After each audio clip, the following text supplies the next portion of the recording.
Nagkaroon ng dunk party si Aaron Gordon. Tinusta naman ni MPJ ang Lakers sa kanyang mga jump shots.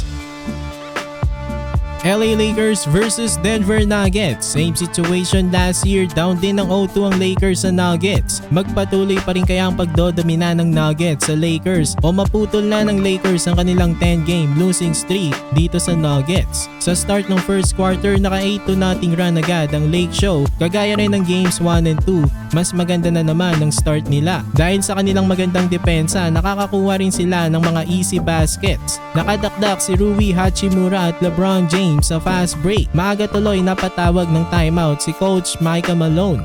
Off the timeout, naka-score na ang Nuggets sa 3 ni MPJ pero nagkaroon agad ng dalawang foul si Joker at may combined 20 points naman ng Lakers duo na sila LeBron James at Anthony Davis dito sa first. Kaya lamang ulit ang Lakers ng 10 points, 33-23 at the end of the first. Sa start ng second quarter, umiscore na si Jamal Murray pero sumagot naman agad si Spencer Dinwiddie. Naka-score na rin si Gabe Vincent sa kanyang mid-range jumper. Isa rin ito sa naging scoreless sa games 1 and 2. Pero after nga lang yan, nakabalik na naman ng Nuggets dahil sa sunod-sunod na turnovers ng Lakers. Baba na lang sa 4 ang lead ng Lakers after ng basket ni Nikola Jokic. Pero sumagot agad ng lob pass ang Lakers, LeBron James to Anthony Davis. Kaya lang naibaba ulit ng Nuggets sa 4 ang kalamangan ng Lakers, 53-49 at the half. Sa start ng second half, nakagawa ng 9-2 run ng Denver at nakalamang na sila after ng 3 ni MPJ.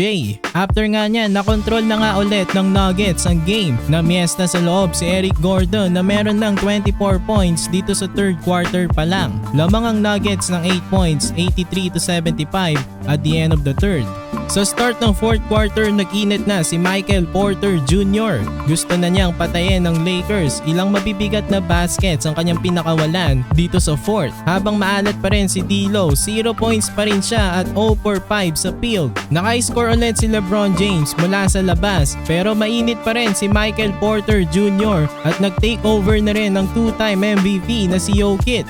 Sinisiguro na ng Denver na mananalo na naman sila ngayong game. In the end, nanalo nga ulit ang Denver Nuggets at aabante na sila ng 3-0 lead dito sa Lakers.